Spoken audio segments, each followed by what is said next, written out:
ጋይስ እንዴት ናችሁ? ደህና ናችሁ? እኔ በጣም ደህና ነኝ፣ እግዚአብሔር ይመስገን። እኔ የምላችሁ ብዙዎቻቸው የሀይሚ እርግዝና ማለት ነው ሀይሚና ብሩክ በቃ እኛን መጫወቱን እኮ ተያይዘውታል እነሱ። እሱ እኮ ነግሮናል ቀድሞ። በነገራችን ላይ ካያችሁት ስቶሪዋ ላይ ወይ ደግሞ ሚፍታ ቤት የሰጠው ቃለ መጠይቅ በ23 አመት ልጅ ይኖረኛል ብዬ አስቤ ነበር አለ። ሀይሚ ማን ነው ዝም ብዬ ላስጭናት እንዴ እያለ ሰምታችሁታል። እና አንዳንዴ እንደ ቀልድ የምንናገራቸው ነገሮች በነገራችን ላይ የእውነት ይሆናሉ አንዳንድ ጊዜ ማለት ነው።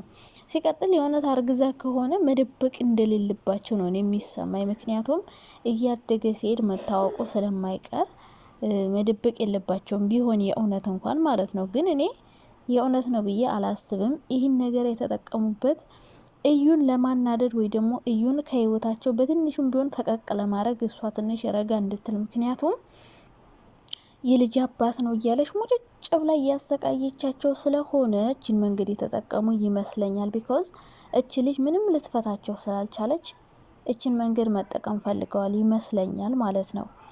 በቃ እኔ ማረገዝኩ አንቺም ልጅ አለሽ፣ በቃ ሀላስ ሁለቱም አንድ ናቸው እንደማለት አይነት ነው እኔ እያሰብኩ ያለሁት። እና እዩን ትንሽ ለማንጨርጨርና ለማቃጠል ይመስለኛል እችን ነገር የተጠቀሙባት እንጂ ዝም ብለው ከመሬት ተነስተው እንደዚህ አይሉም። ምክንያቱም ከዛ በፊት ብዙ ነገር ሲሉ ይሄን ያሉበት ምክንያት አላቸው ብዬ ነው የማስበው። አንደኛ ምክንያት አላቸው፣ እውነትም ሊሆን ይችላል። በእርግጥ ሰው እኮ አይታወቅም። ሰውና አትመኑ ጋይስ፣ አትመኑ እንዴ! በተለይ ዩቲዩበሮችን እንዳታምኗቸው። ምክንያቱም የሚያደርጉት ነገር በቃ ተአምር ነው የሚሰሩብን። እዚህ ጋር የሚሰሩት የሁሉ ነገር አንድ አይነት የሆነ እውነት የሚመስላችሁ ሰዎች አላቸው፣ ግን ግማሽ ፐርሰንቱ ውሸት ነው። ምንም እውነት የሚባል ነገር የሚሰራ የለም። እንደውም እነ ብሩኬ አብዛኛው እውነት ይሰራሉ፣ ብዙም ውሸት የሆነ ነገር አይሰሩም። አብዛኛው ግን ሌሎቹ ግን የሚሰሩት ድራማ እኛ ፊት ይጣላሉ፣ ከካሜራ ጀርባ ፒስ ናቸው። ወይ ደግሞ ከኛ ፊት ፍቅር ፍቅር ይጫወታሉ፣ ከካሜራ ጀርባ ይቦቃቀሳሉ፣ ይጣላሉ። እዚህ ጋር እንደሚያሳዩን አይደሉም። እንደዛ ነው ሁሉም። እና እዚህ ሶሻል ሚዲያ ላይ ምንም ነገር አትመኑ። ሲቀጥል ደግሞ ብዙ ጊዜ ምንም አይነት ግንኙነት እንደሌላቸው ነው ለእኛ የሚነግሩን። በቃ ሁሌ እንደዚ አይነት ነገር እንደሚፈልግ ሀይሚ እንደምታስቸግረው፣ እሷ ደግሞ በክብር ማግባት እንደምትፈልግ ለቤተሰቦቿ ሽማግሌ ተልኮ ምናምን ነው የምታወራል። ይሄ ሁሉ ነገር ውሸት ሊሆንባቸው ነው ካረገዘች ማለት ነው። ብቻ ግን ቢሆንም ባይሆንም እኔ ምንም የደብረኝ ነገር የለም ብታረግዝም። ግን ደግሞ እኔ እውነት አይመስለኝም። እንደዚህ ደስታ በደስታ ሆነን ጮቤ ረግጠን ምንም ውሸት ነው ካሉን ይደብራል። ግን ብዙዎቻችን ጠርጥነናል ሲጀመር ማለት ነው። ምክንያቱም እነሱ አንድ ላይ ሆነው ልጅ እንዲወልዱ ምናምን ስለምንፈልግ ነው እንጂ ሌላ ምንም እኮ እኛ የምናገኘው ጥቅም የለም። እነሱ ቢወልዱም ቢያረግዙም ግን ደግሞ ስለምንወዳቸው በቃ አብረው እንዲሆኑ ያስተሳስራቸው የሆነ ረጅም ገመድ ስለምንፈልግ ነው እንጂ የሚያስቀኑ ጥንዶች ናቸው። የሚያስቀኑ በጣም ደስ የሚለው የሚመጣጠኑ ምናምን። እና እንግዲህ ብሩኬ በ23 አመቴ ልጅ ይኖረኛል ብሎ ነበረ። የሁላችሁ እንደ ቀልድ የምናወራቸው ነገሮች አንዳንዴ እውነትም ስለሚሆኑ ማለት ነው። ብቻ እንግዲህ ዝም ብለን ማየት ነው እኛ። እውነትም ሆነም አልሆነም ሺል ከሆነ ይገፋል፣ ቦርጭ ከሆነ ይጠፋል ይላል ያገሬ ሰው። እርግዝናም ከሆነ ራሱ እየገፋ ሲመጣ እኛ እናየዋለን በአይናችን። አሁን ይሄ ምንም የሚያጠራጥር ሀሳብ ውስጥ ሀሳቤን ትቻለሁ እኔ። ምክንያቱም እርጉዝ ከሆነች ሆዷ ሲገፋ እናያለን። እውነትም ሆነ ውሸትም ከሆነ ይጠፋል። አዎ እንደነ ሩታ ልም ብሎ ይጠፋል። ሩታና ሄርሜላ እርጉዝ ነን ብለው አብርሽን የራሳቸው ለማድረግ አጨልለው ተይው። የሩታ ሆድ እስካሁን ድረስ ከየትም ፈቀቅ አላለም፣ እዛው እንደተለጠፈ ነው። እንግዲህ እርጉዝ ነኝ ብላ ነበረ፣ ግን እስካሁን ድረስ እርግዝናውን የሚያሳይ አንዳችም ነገር አላየውም እስካሁን ድረስ ሩታ ላይ ማለት ነው። እና እንደዛም ሊሆን ይችላል ጋይስ። የሶሻል ሚዲያ ሰው አትመኑ። ከዛ ውጭ የሆነ አትደሳሰቱም። እውነት መስሏችሁ በኋላ ውሸት ነው ስትባሉ እንዳይደብራችሁ ማለት ነው። እና አላቅም ለምን እንደዚህ እንዳሉ በምን መንገድ። ምክንያቱም እነሱ አብዛኛውን ጊዜ ሶሻል ሚዲያ ላይ ሲሰሩ ሰውን የሚያስተምር ለተመልካች የሚመጥን ስራ ነው መስራት የምንፈልገው ስለሚሉ ይሄ ነገር ደግሞ ያው ብዙዎቻችሁ እንደውም ቅሬታ እያነሳችሁ ነበረ። ሳይጋቡ ቀለበት ሳያስሩ ቀለበት አላሰሩም እንዴ? አላሰሩም ለካ። እኔ ግን ቀለበት ያሰሩ ነበር ይመስለኝ። አዎ ቀለበት አላሰሩም፣ ሽማግሌ አልተላከም፣ አልተጋቡም ምናምን። ስለዚህ ቀለበትም ሳይታሰር ሽማግሌም ሳይላክ ለምን አረገዘች? ይሄ እየጠየቃችሁ ነበረ ብዙዎቻችሁ።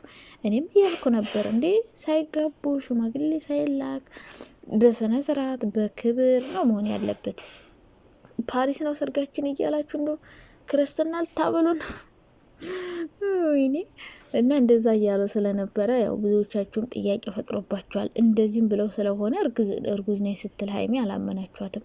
ግን እኔም አላመንኳቸውም። እንደዛ ያረጋሉ ብዬ በጭራሽ አልጠብቅም። ምክንያቱም ከዛ በፊት ያወሩት የነበረው ነገር የአሁኑ ጋር ይጋጫል። ውሸታም ደግሞ መባል አይፈልጉም ብዬ ነው ማስበው። ቢፈጠር እንኳን ወይ ቶሎ ሽማግሌ ልገው ምናምን ይሆን አለባብሰው ያልፎታል እንጂ እንደዚህ አይነትን ነገር መጥተው እዚህ ጋር ያወራሉ ብዬ አላስብም። እንደዛም እንደማያደርጉን እርግጠኛ ነኝ። ምክንያቱም ሀይሚ ብዙ ጊዜ በስነ ስርዓት ማግባት እንደምትፈልግ ምናምን እንጂ እንደዚህ ዝም ብሎ ማርገዝ ምናምን ነው። እንደዛ አይሆንም በጭራሽ። እኔ አላምንም፣ እርጉዝ ናት ብዬ አላምንም። እናንተ ደግሞ ብዙዎቻችሁ ፍራንክ ነው እያላችሁ ነው። እንግዲህ ግምታችሁን አስቀምጡ። ምን ይሆናል ብላችሁ ታስባላችሁ? እኔ እዩን ከነሱ ትንሽ ለማራቅ ወይ ደግሞ ከነሱ ጋር ሰጣ ገባ ውስጥ ስለሆነች ፉክክር ውስጥ ስለሆነች ትንሽ ከነሱ ፈቀቅ ለማለት ከህይወታቸው ለማስወጣት ካናታቸው ወረድ እንድትልላቸው ስለፈለጉ እችን ሙድ የተጠቀሙባት ይመስለኛል እንጂ ሀይሚ በዚህ ሰዓት አሁን ቅርብ ጊዜ ፍቅሩን ገልጾላት አሁን ደግሞ ባንዴ አረገዝኩ ብትል እኔ አላምንም ማለት ነው። እንግዲህ እዩን ከህይወታቸው ትንሽ ለማራቅ ነው ብዬ ነው የማስበው። ምክንያቱም ከትናንት ወዲያ ካያችሁት ቪዲዮን የልጅ አባት እኮ ነው እያለች አሁን ደግሞ በሌላ መንገድ በፊት የድሮ ፍቅረኛ ነበረ ከአንቺ በፊት ነበረ ህይወታችን ውስጥ ገባሽ እያለች ሀይሚን እንትን ስትላል ነበር አይደል? አሁን ደግሞ ያ ነገር አልቆ ትቷት ለሀይሚ ፍቅሩን ሲገልጽላት ደግሞ አሁን ደግሞ የልጅ አባት ማለት ጀምራለች። ስለዚህ ሀይሚም በፊት ፍቅረኛ ነው እያለች ነበር። አሁን የሀይሚን ፍቅረኛ ሆኗል። የኔም ፍቅረኛ ነው ትላታለች። አሁን ደግሞ የልጅ አባት ልትስመው ነበር እኮ የልጅ አባት ስትል አሁንም ሀይሚ የኔም የልጅ አባት ነው እኔም እርጉዝ ነኝ ትላታለች ማለት ነው። ስለዚህ ሁለቱም እኩል ይሆናሉ ማለት ነው። ሁለቱም የልጅ እናት ብሩኬ በአንድ ድንጋይ ሁለቱንም በአንድ ያስጫንካቸው። ይወራ ይመችህ። የእውነት ካረገዞችማ ሀይሚ እንደው ጥሩ ነው። ስራ አልፈታህም። ልጅ በልጅነት አለ ሀገሬ ሰው በ23 አመት ልጅን ቁብ ካረከ ሀይሚን ካሲያስክማ በቃ ጎበዝ ነህ ማለት ነው። ስለዚህ እኔ እውነት ነው ብዬ አላስብም። እዩን ከህይወታቸው ለማስወጣት ከነሱ ለማራቅ፣ ምክንያቱም እየረበሸቻቸው ስለሆነ እችን ሙድ ተጠቅመዋል ብዬ አሰብኩኝ እንጂ እኔ አሁን ሀይሚ እንደዛ ብለሽን እንደው እውነት ዳቦ ሰጠሹ በነጻ ሽማግሌ ሳይልክ ደጅ ሳይጠና ጥሎሽ ሳይጥል ወርቅ ሳያስርልሽ፣ አረ አታረጊውም ሀይሚ አታረጊውም።